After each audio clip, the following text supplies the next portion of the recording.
Hey everybody, I'm Robert. And I'm Chris. And we are back with another new episode in the new year. So it's time for us to discuss 2020 and all of its glory. Yes. In this year's yearly review. That's right. How many times did I say year in that long run-on sentence? At least 10. At least. So 2020 was, well, it was a thing. Yeah. So 2020 brought us lots of horror. That's right. And some great horror movies, too. That's also correct. Frankly, I'm kind of surprised. I mean, because when they started closing movie theaters back in March and we didn't know when things were going to be opened, and they started to adjust release dates and things, I was like, oh my God, we're not going to get anything this year. And so actually by the end of the year, I was pleasantly surprised with the amount of good horror movies that we saw. Yeah, everything in my top 10 is at least a 4 or above. Same for mine, right? And I know that in previous years, some of my top 10s had included some like 3s or 3.5s. Yeah, I feel like last year I was stretching a little bit for some of those. So, I mean, and not to sound like a broken record, because I think this is our third yearly review, and each time we've done one, we're like, oh, what a good year for horror. But, I mean, that just means that for the last several years, we've gotten some really top quality horror movies. Maybe we're just so abused by bad horror that we're just happy if we get one really good horror movie. That's right. But no, it's been an embarrassment of riches over the last several years for horror movies, and this year was no exception. Oh, definitely. I would say this year was better than the previous two. I would completely agree with that as well. And I like to think that whatever filmmakers are going through right now will be channeled into their horror art, and we'll be getting some fine work in the years to come. Yeah, and I'm not trying to say that the films this year were better than some of the best of the last two. Mm-hmm. It's just that we got so many good ones. Right. You know. It was a collective. Mm-hmm. A quorum. Yeah. So, shall we begin? Yes. Let's, do you want to start with talking about some of our favorite horror movies of last year? Well, I think a movie that Chris and I both really enjoyed quite a bit was His House. Yeah, and that's on my number 1 slot for my top 10, which we'll be releasing on social media and on Letterboxd, etc., as this episode releases in before, probably. Mm-hmm. But His House is my number 1 pick, and I think it's like in your top 3. Yeah, it was number 2 for me last year. But I really, really enjoyed that movie. It was a solid 5-star movie for me. Mm-hmm. And I was surprised by how much I liked it. I didn't know anything about it really going into the movie. Yeah. And I remember the night that I watched it, and after I was finished, I messaged you right away, and I was just like, this movie is fucking legit, And you watched it the same night, right? Yeah. Yeah. So, we've talked about it on Shooting the Flames or Hot Takes, I think, our last Yeah, Hot Takes I think episode. we talked about it on a Hot Takes episode. Yeah. So we've discussed it at length, right? But, there's some really good moments in this movie, and overall, I just think it was a fantastic horror movie. Yeah, super consistent. And something that I noticed as a pattern in my lists is that the movies that were just super consistent but ended really, really well got, higher and higher on my list. I really appreciate a good ending, and His House is a really, really poignant ending. I completely agree with you. My number 1 spot, actually, I mean, I guess if we're starting out high, I don't know why I did it that way, but was Swallow. And this is something that I talked about way back in the spring when we used to do Flamers Favorites on Shooting the Flames. Like, it's that old. And it's just really stuck with me throughout the year. I really, really enjoyed it, and its atmosphere and its performances, and it's really like oddball topic. And it's not even quite a horror movie, really. It's more horror adjacent, but it's just really good, and I really encourage people to go watch that. Another one of my absolute favorites of the year was The Invisible Man. Yeah, that was pretty high on my list too. I think I ranked that one number 3. Yeah, it's number 2 on mine. And I think it's mostly because, I've had some experience with that issue, in my family life. Right. And not really me personally, but, someone really close to me, and it really struck a chord with me. Mm-hmm. And I just remember being really emotionally kind of devastated after this film, and the endings makes it so worth it. And I just really, really appreciated the consistent quality and tension that Invisible Man had, and some really, really awesome, scary moments and things like that. So I really appreciated Invisible Man. I only gave out 2 5-stars this year for horror films, and that was His House and Invisible Man. So that's why essentially they're both in my top 2. I think they're as good as they are important. Yeah. Versus I don't really like movies that are more important than they are good, which we'll get into later. It happens from time to time. Yeah. I rated Invisible Man 4.5 stars, and I cannot remember why, because it seems like it would have been a 5-star movie, right? I think that I need to watch it again. But yeah, I mean, like, overall, it was a really good movie, something that I enjoyed watching. And it's going to hold a little special place in my heart, really, because it was the last movie that I watched in the theater in 2020 before everything got shut down, And so, like, it's something that I'll always remember, maybe not for the best of reasons. But I think that's true of a lot of horror fans, too. Like, the last movie they really went to go see was Invisible Man. And so, I mean, Lee Wanell will always have that going for him. Another thing about our top two, my top two, I guess, but they're also in your top 10, especially about His House and Invisible Man, are the performances. Yeah, I mean, like, we've said it before on this podcast that Elizabeth Moss is just superb. Like, every time we see her in something, and she really had like 2 good performances this year. Invisible Man was one, and then she was in a movie called Shirley that released on Hulu that she got a lot of praise for, which is also kind of horror adjacent. It's about Shirley Jackson. But yeah, she was fantastic in that. And so, I mean, she's still being floated around on some of these like predictive Oscar lists for both of those movies. So, I mean, anytime that we have a performance or a horror movie itself that's sort of being floated around as like, Oscar worthy is really satisfying to me. The other standout would be Wunmi Masako from His House. So the standout performance of the year to me were two females just knocking it out of the fucking park. Yeah, I completely agree. She was really, really good in His House. There was that really emotional scene where she's sitting in that room, with other women, right? And they're all sort of having this emotional moment together. And it was just so like hard hitting and outstanding. Like, I thought that she was really the standout performance in that. I will also say that Haley Bennett from Swallow was really good, right? She really carried that movie and really sold it, right? I mean, so this is a movie about a woman, with the compulsion to swallow odd objects. And I mean, she did a fantastic job. I still need to see that. Very rarely do I not watch something that's so high on your list. And every time I see that trailer, I just get the heebie-jeebies and I get like kind of nauseous. And so I'm just like, ugh. I think that's true for a lot of people, though. Yeah, they just don't like the idea of it, right? And it's tough. There's some tough moments in that. So I can understand. I appreciate the reasons why you haven't seen it. But, continuing down our list, I think something that we both thought was probably the scariest film of 2020, it's neither of our number ones, but it's both of our top 10s, is Dark and the Wicked. Yes. This is a recent watch for both of us, right? Well, I think it was recent released. I think it came out maybe October or something. Yeah. And we had talked about this trailer on a Shooting the Flames episode, and the trailer looked a little scary. I think we remember talking about it, but I don't think that either one of us were sort of prepared for the level of like horror that was in this particular movie. Because I had to stop it halfway through and finish it the next day. I was that scared. So, yeah, it was consistent, and it had this creeping dread the whole time, and it did have really good pacing where it let you have these breaths of pause, in between these moments of dread that just keep building and building throughout the film, and finally ending at a kind of a crescendo, moment. And it was pretty terrifying. Yeah, I mean, there was a lot of creeping dread and like setting, right? They're talking about atmosphere up in here. There was like so much of it. So it worked on lots of levels, but I was terrified watching that movie. I gave it 4.5 stars. Yeah, I give it a 4. Another movie that I've talked about before on the podcast that I thought was great was Love and Monsters. So yeah, that made it. That eked into my top 10 as number 10. Really, I'm so glad though, because I watched this movie and I started it and I stopped it, went and got my husband because I was like, okay, this is something that we can watch together, right? Because listeners, if you recall, my husband doesn't really do horror. And it just seemed like something that was up his alley, and he also enjoyed it. And so, like, this is another movie that I pretty much told you immediately, like, this is good. Yeah, if there's anything adjacent on our list, I think that would be it. Yeah, it's the most adjacent, I would say. Yeah, I mean, it's monsters, there's some gore, there's violence, obviously. There's obviously a lot of horror adjacency there. But as far as like a pure horror movie, it's not like Dark and the Wicked or something like that. No.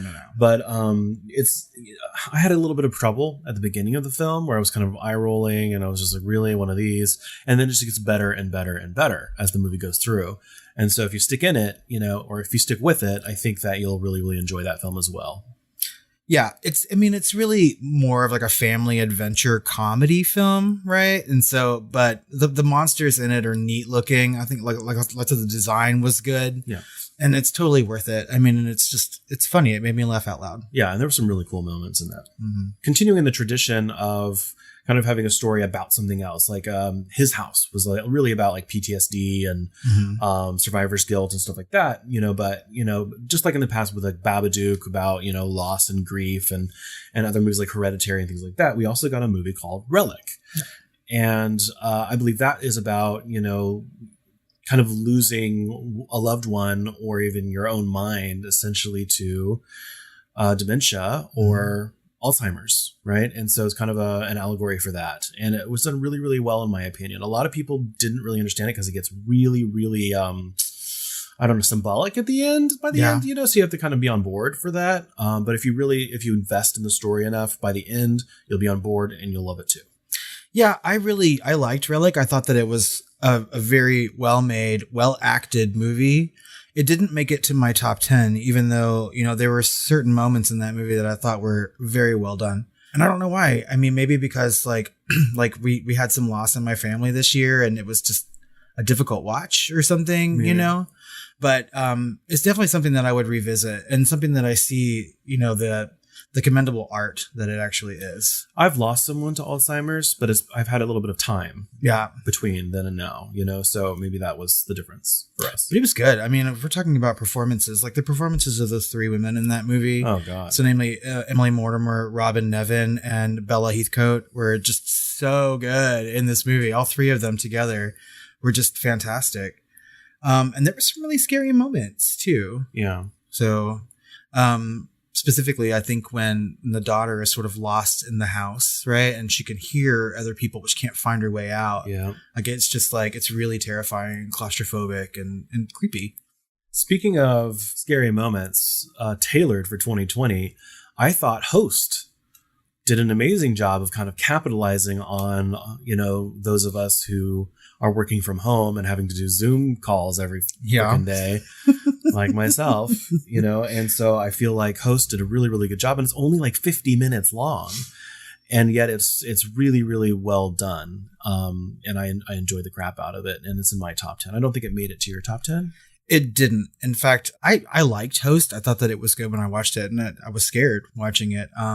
But for some reason, I feel like I'm the only person on the planet who didn't just like love it immediately.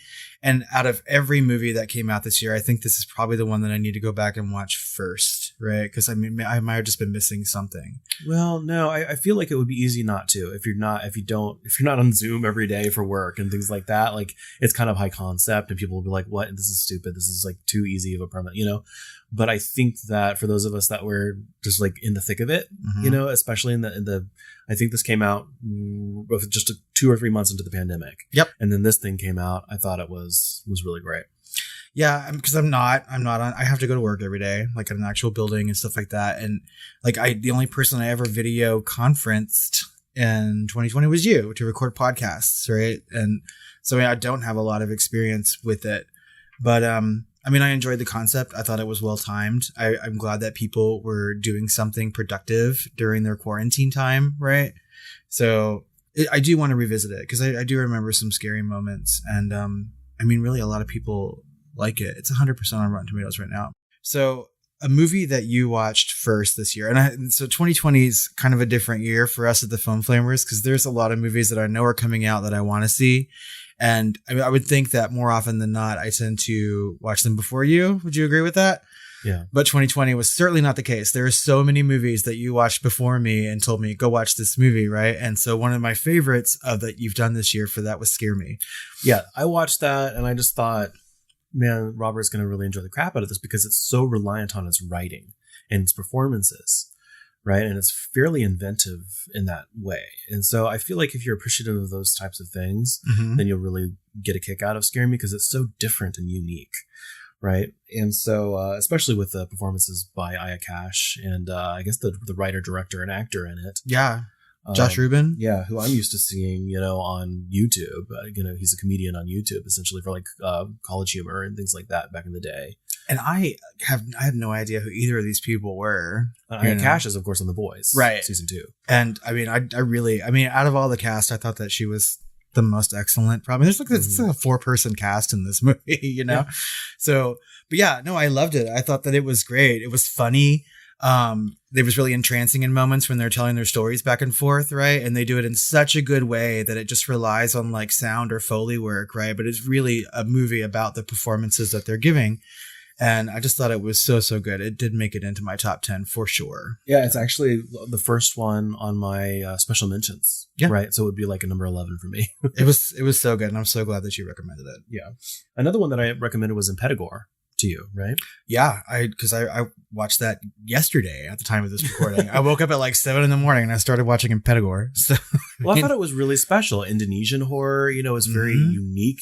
In its setting and different settings within the movie.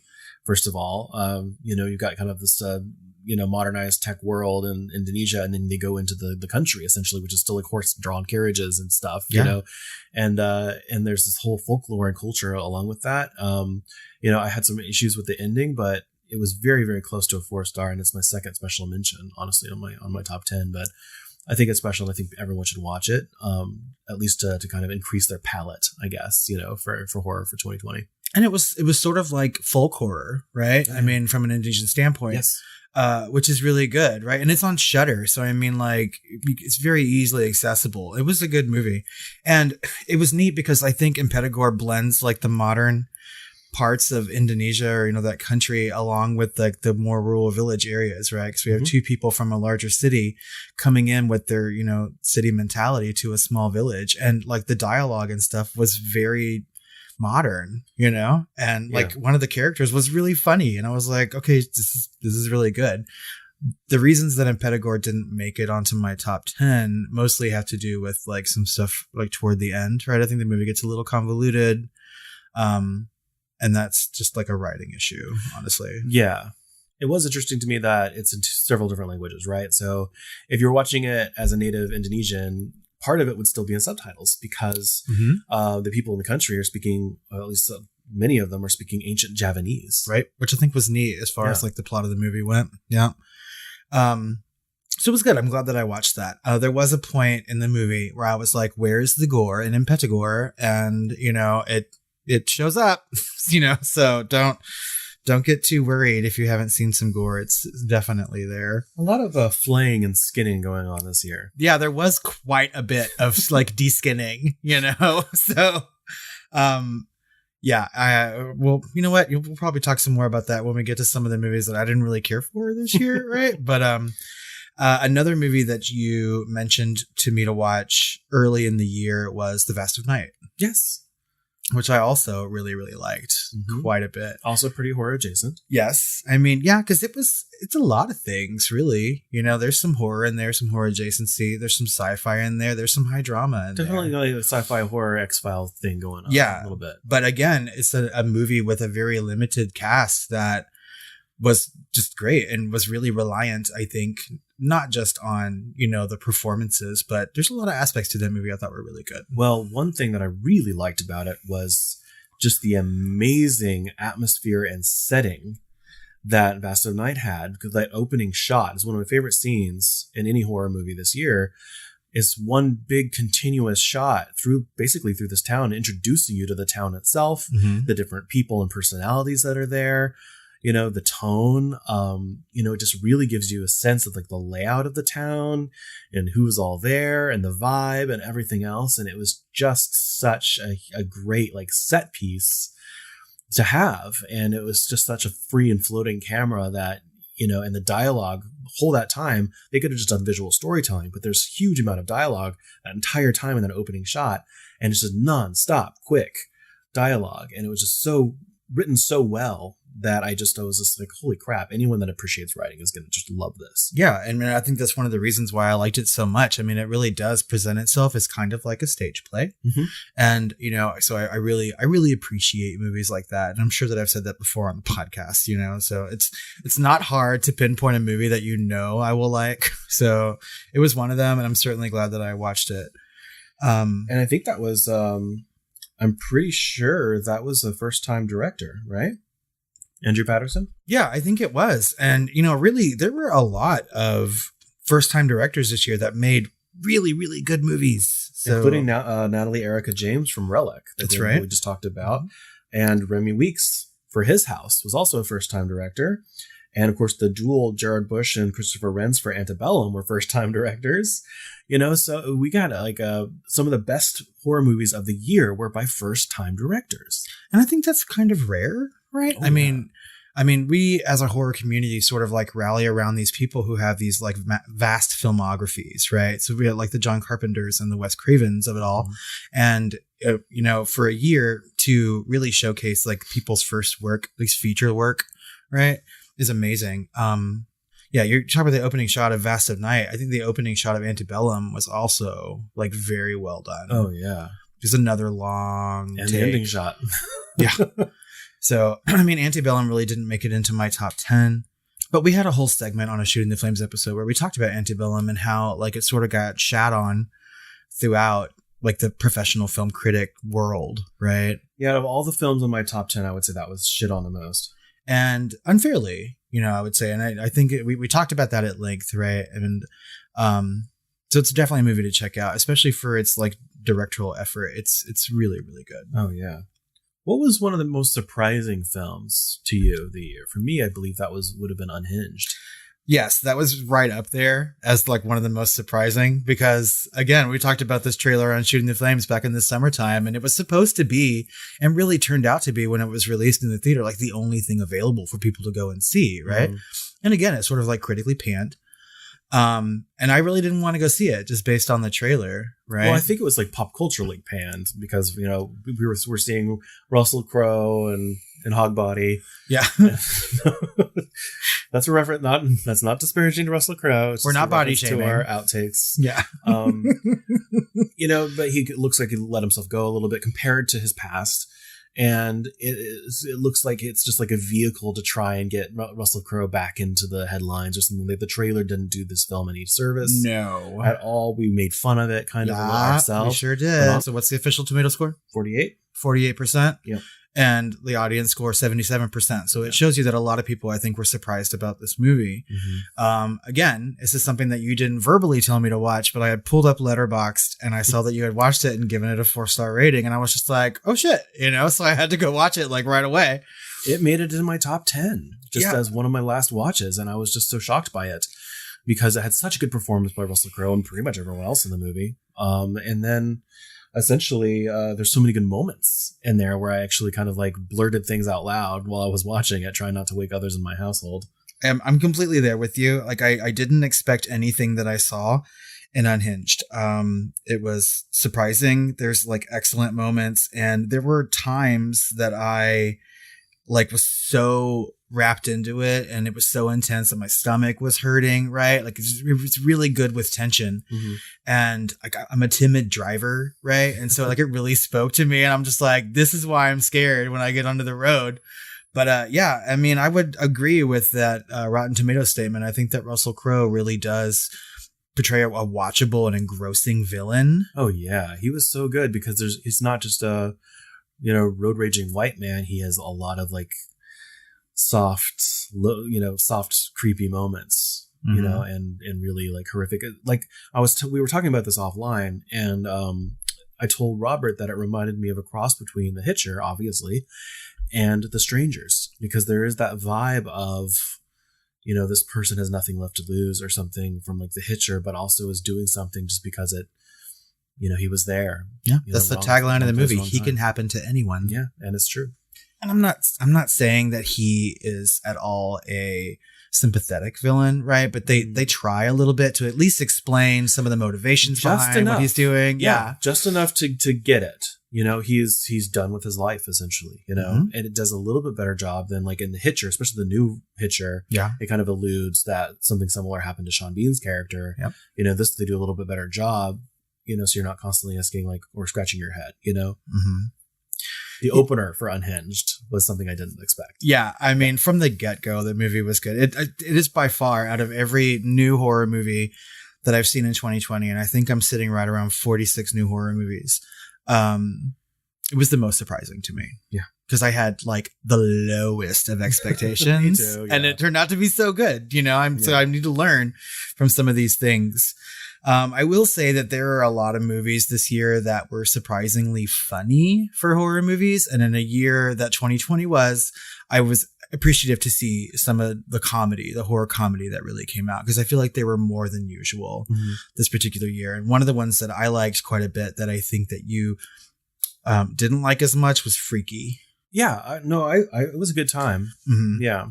It was a good time. And you really wanted me to see that. I did. You sat me down and we actually watched it together. Because I laughed my ass off when I was watching it, and it felt like such a good throwback horror movie. And I rated it really highly when I first saw it. And I just was telling everyone, oh my God, go watch this movie. It's so funny, right?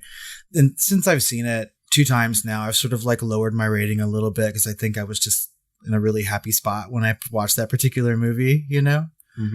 But yeah. And so I mean, that I could have colored it a little bit. I still think it's a good movie, and it still made my top 10, mostly because I did laugh a lot. And I really think that, again, performances by Vince Vaughn and Catherine Newton were good. Yeah. I don't like Vince Vaughn. No, me either. But we had quite a few of those. The Babysitter Killer Queen is actually in the middle of my top 10. Yep. And it made me laugh a hell of a lot. It sure strikes a tone. And it really skirts a razor's edge there. And it might fall off for a lot of you. But for me, like, it worked. I think based on what I've seen on social media about Babysitter Killer Queen is that you either like love it or you hate it, right? You know, it's just one of those polarizing movies. I loved it. I thought it was funny. I laughed and laughed and laughed. I also laughed at The Hunt. Really, like, that was sort of unexpected for me. I thought that it was going to be something, and it wasn't, you know? So again, a trailer like didn't do it justice. It's a really a satirical kind of horror movie. It didn't make my top 10, but I mean, I thought that it was good. I thought the performances were funny. Something that I thought was okay, that was pretty good, that I recommended to you to watch was Extraordinary, right? Yeah. Did that make your top 10? It didn't make my top 10, but it's super close. Like, it's so close. Like, it may be an 11 or 12. I have to look at my full list. But I fucking died every second of that movie. I was laughing, and it's just so funny from start to finish. And it's goofy, you know, like they were really going for it. It's a comedy before it's a horror movie. Yeah, certainly. It's like a rom-com horror. Yeah. But it was just hilarious to me in a really goofy airplane, Naked Gun kind of way, you know? And yeah. I appreciate that kind of comedy. So it was good. I'm glad that I watched that one. Another one that had a horror and equal measure of comedy, depending on it, it was an anthology called The Mortuary Collection. Now, technically, Mortuary Collection came out in, I think, 2019, but it wasn't really widely released until 2020. So we're considering it a 2020 release since pretty much no one saw it until 2020, I think. There's actually a couple movies on our list that, you know, were in festivals and things like that in 2019. But as always, when we do a yearly review, these movies got a wider release in 2020. And this one was put onto Shudder as a Shudder original. They purchased the property. And I mean, yeah, there was lots of comedy in that movie as well, right? They kind of struck a balance between comedy and horror in a way that like Tales from the Crypt would do. But there's like a really funny segment in there where frat guy gets pregnant after having some sort of sexual conquest, and it really just made me fucking giggle the whole time. And he has to give birth through his sexual organ. That's right. So I mean, it's funny. It was surprising. I thought that Clancy Brown did a really good job in that movie. I love Clancy Brown. Yeah, every time I see him. I mean, so this is something that I think people should go and watch as well. It's on Shudder. Go check it out. What were some of your least favorite horror movies this year? You know, and I hate talking about movies that I don't like, so we'll try to make this as brief as possible, but I have a larger list of movies I didn't like than usual. So 2020 had some of the best movies and some of the worst horror movies for me. I'm going to start with The Grudge. Yep. Which that's on I have a very short list of only 2 films. Oh, wow. The Grudge is one of them. Okay. As far as my least favorite. Things I rated less than 3 stars, right? Uh-huh. So we did a hot take on The Grudge. This came out in January 2020, and we should have just known. Mm-hmm. Of course, every January is known kind of be the dumping ground of bad horror. Right. You know, but this one especially, you know. It was just not good. No. If you're going to watch one movie this year where an old woman chops her fingers off, watch The Dark and the Wicked. Watch The Dark and the Wicked. Yeah. I think a movie that we were going to do a hot take on, and for some reason you didn't get to go see it in the theater, was Gretel and Hansel. Oh God, Gretel and Hansel was so fucking boring to me. I just couldn't do it. Ugh. See, I really loved the direction of it. The cinematography was so beautiful, and I love seeing Alice Krige, who played the Borg Queen, and several other things. She was, I think, in like a Stephen King adaptation for like Cat People or something. She was, yeah. What the fuck? Sleepwalkers. Sleepwalkers, yeah. And a couple. She's almost like a Piper Laurie. You know, she can do that. You know, yeah. She's very. But she was really, really good in this, and I liked the premise. I liked the story. Just something about it was a little bit too slow, and the beginning was kind of like unevenly shot. Yeah, you know, the way it was shot, and so I don't know. I feel like re-edited or something, like it would be an infinitely better movie. But I still really, really appreciated the technical aspect of the film and performances and what they were trying to kind of do. Right. Yeah, I mean, and I get that, you know, and I have said before, and I will say again, that if I don't like a movie, I will go back and rewatch it at some point, maybe, just to see if I was right the first time. And I could rewatch this one, but I mean, I saw it in the theater and I was bored, and there's not that many times in my life that I've contemplated asking for a refund, right? You know, so. Wow, that bad? I didn't know you. Yeah, I gave this movie like 2.5 stars, and I don't really rate movies very low. Always. So I just didn't like it. I think even at the time that you told me that I would like it more. Yes. I mean, because you oftentimes will appreciate movies, even if like the plot is kind of thin or whatever, like you appreciate things on a technical level, like much more than I do. An aesthetic level. Yeah. And so, like I didn't have any vested interest in the characters at all. And if I don't have that, then I just cannot like a movie. It's just impossible. I think the same thing goes for The Grudge. People were dying left and right. And I was like, well, I don't really care because I don't like any of these people. Yeah. You watch things on more of a human level, and I watch them on a robotic, soulless level. I wouldn't go so far as to say that. I mean, like, no. So what's the other movie that was on your least favorite list? La Llorona. Not The Curse of La Llorona. I actually didn't see that. I haven't seen it. It got really like kind of panned, and I just never got around to seeing it. Even though I saw a shit ton of horror movies this year, that's one of the few that I never got around to see. I think that and Swallow. Yeah. But La Llorona is the Shudder exclusive, I believe, and it's one of those movies that's more important than it is good. It's about really, you know, trying to, you know, bring into focus and awareness, like I believe, like the Guatemalan mass genocide. Yeah. From the 80s or whatever. They've just discovered like the mass graves in the news. Like this is real life news and stuff.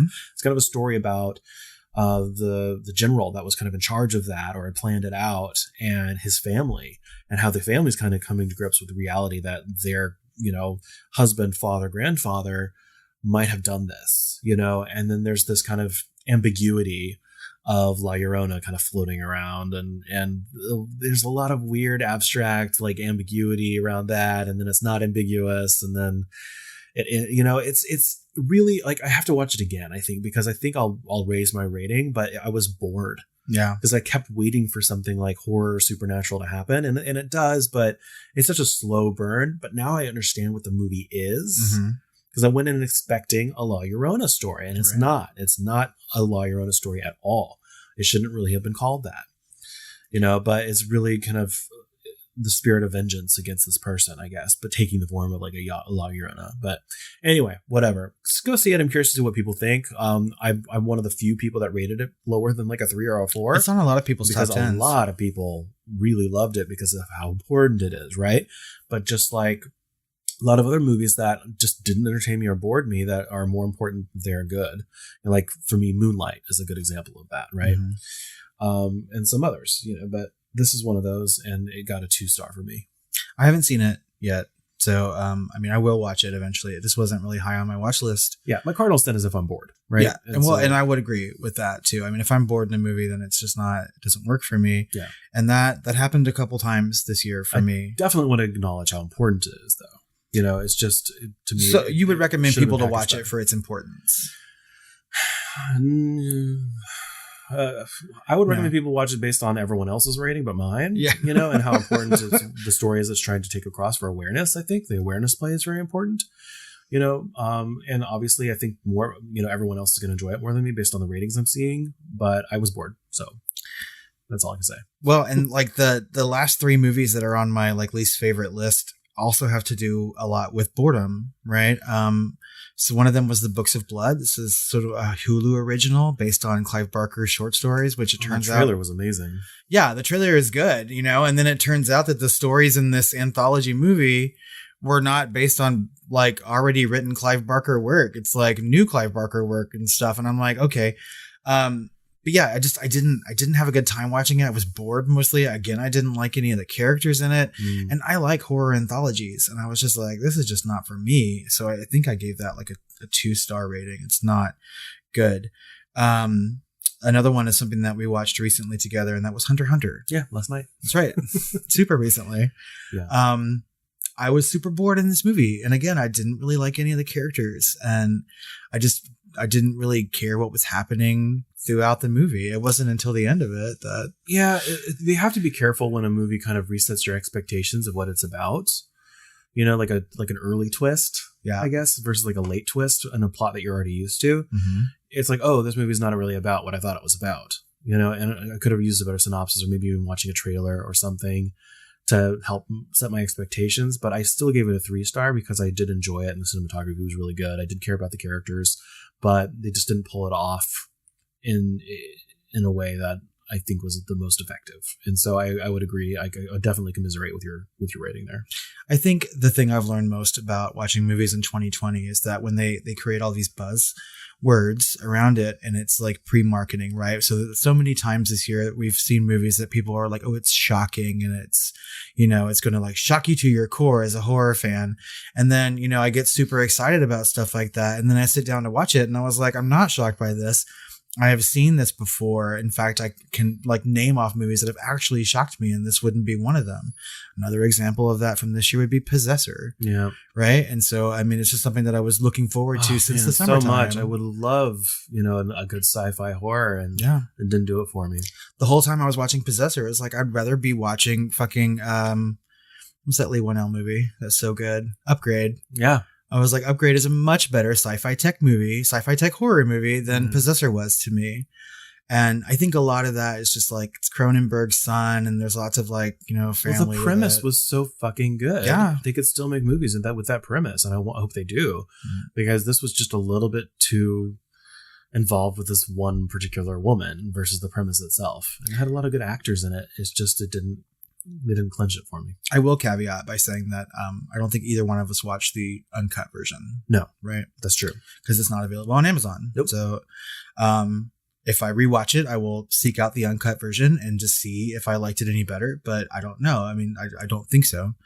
I didn't rate it low. I think I gave it like 3.5 or 4 stars because I think technically it was a good movie, but it's just not my favorite. Yeah, I gave it a 3, I think. Another movie that I liked maybe a little bit more than you was The Lodge, but I think it's one of the on your short list of worst movies for you. Yeah. So we also did a hot take on The Lodge this year, didn't we? When it was released on Hulu. Yeah. Mm-hmm. Yeah. This movie didn't make me feel good, at all. It's a fucking drag. And I mean, it's even bleak looking throughout the movie. I think the one standout was that, that the main actress performance, was good. But I mean, like mostly I don't know. Maybe I'm just over evil children. Well, there was a twist that we kind of saw coming a mile away too. Yeah. Oh yeah. We totally familiar did. with horror tropes, and something that does it better is probably better watch out. Yeah. Yeah, for sure. Which, honestly, we're right after Christmas, and, I've never seen so many people on social media talk about Better Watch Out before this year, and a lot of people don't seem to like it, and that makes me sad. Well, your movie better be super, super fucking interesting if it's joyless, right? Yeah. And it wasn't interesting enough to surmount the sheer amount of joylessness that The Lodge had, So, I mean, it really was joyless, just ridiculously. I do want to call out just a couple more horror performances, since we haven't talked about like the movies or shows, really in depth on this particular episode. Mm-hmm. But I think that there were a couple people who did some excellent work in horror movies this year. And one of them was Tania Miller from The Haunting of Bly Manor. Oh, yeah. Not necessarily a horror movie, right? This is a series on Netflix, but it sort of presents itself as a movie when you watch it or binge it. And she was just phenomenal. I mean, just as an actress playing a character, I thought that it was really good. Possibly like one of the best horror performances of the year, in my opinion. Yeah, I would agree with that. I think she was easily the standout. from that. For sure. Mm-hmm. I also think that Jim Cummings from The Wolf of Snow Hollow did a very excellent job. Yeah, I remember turning to you and saying, like, who is this actor and why isn't he famous? That's right. It was just so funny and so a performance that kind of leapt off the screen a little bit, even though the movie was kind of so-so. Mm-hmm. I saw what he was trying to do because I didn't realize until afterwards he was also the director and the writer. That's right. There was a triple threat in that movie. He acted his ass off too. He did a really good job. And you can only imagine that he was writing a script and thinking about, who can play this part. And really, if you're writing something, and you're the best person for the role, then you do it. And you also direct yourself, So yeah, I agree. The movie was just so, but his performance was good. And it was a well-written, funny movie, another one of those examples of comedy shining through the horror this year. Also we have a huge amount of special mentions. New Mutants finally came out and we saw that, and it wasn't bad. Mm-hmm. Wasn't awesome either, but some really cool performances by Cow Eyes. Yeah. Go listen to our outtakes, everybody. You need to. And I would say that we both really enjoyed Anything for Jackson. Yeah, I really did enjoy Anything for Jackson. Again, it's another example of some comedy shining through the horror, right? Yeah. And in any year, I needed to laugh in 2020, but not have to leave my chosen genre. And it was good. I thought the performances in that were also great. So it's also on Shudder. It's easily found. Yeah. Another thing that's on Shudder is a documentary called Leap of Faith, William Friedkin on The Exorcist. And it is just an amazing movie. I never thought that I would be able to sit down and just watch William Friedkin talk for 2 hours staring at a camera, but it is engrossing. And I learned a lot, I don't really understand some of the technical stuff about filmmaking. But he talks about it, and it's sort of in a layman sense. He talks about inspiration and stuff like that. So I really think that people should go and watch that. It would have made my top 10 list, but I don't know about putting a documentary on there, right? Yeah. It's not a horror movie. It's just about horror movies. Sure. So, but I think those are some of the movies that, sort of were close to my top 10. Well, also you rated something a 5-star recently about the serial killer. Yeah, there was a series on HBO, and it's called I'll Be Gone in the Dark. And I read the book too, which is heartbreaking. And it's just one of the worst serial killer ever in American history or world history. And it's just a really good documentary and scary because it talks about his crimes, but it's one of those things that sort of uplifts the victims more than it does the killer. There's not a lot of glorifying in that. And he was a rapist as well, and so he has a lot of survivors, and a lot of it's about what it is to survive an attack like that. And it's just a very, very good series to watch. So if you have HBO Max, certainly go and watch that. I do have a question for you. So there's obviously, there are movies in 2020 that we didn't get to see. Is there anything that you missed in 2020 that you sort of want to watch, sort of high on your watch list if you got to go back and watch it? I'm not sure how to answer that. I do feel guilty for not seeing Swallow since it's so high on your list. Yeah, you have so many reasons as to not, right? So, it's understandable. But one for me is, and it's on Netflix, so there's no reason why I shouldn't have watched it. And that was I'm Thinking of Ending Things. Yes, God, I knew we forgot something. So many things slipped through the cracks, but so many things kind of presented themselves at the very end of the year, Mm-hmm. So, and this is something that I was looking forward to watching, but I will sit down and watch it. I just don't know why I haven't, That's sort of horror adjacent anyway, I think, but yeah, it's sort of high on my list to watch from 2020 still. So what are some things you're looking forward to in 2021? Obviously, a big one for both of us is Candyman, I think. Yeah, Candyman should be coming out in August. I think technically is when the new release date is.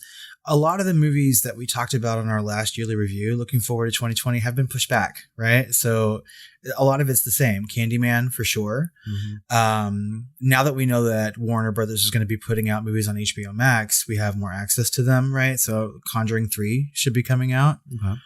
Which I have liked that series quite a bit. James Wan's new movie, Malignant, should be coming out on HBO Max. Oh, he's returning to horror? That's right. Nice. The James Wan produced Mortal Kombat is coming out, and that's got to be... I thought he was directing. No, I was wrong about that. I thought that he was a director too. He's just a producer. But, anything that he touches, to me, is almost gold, right? So I'll watch that. But yeah, Candyman... A Quiet Place 2 is supposed to come out again this year. Yeah. So essentially anything that's on our list that from our last yearly review is supposed to be coming out this year. So what about you? What do you want to see most?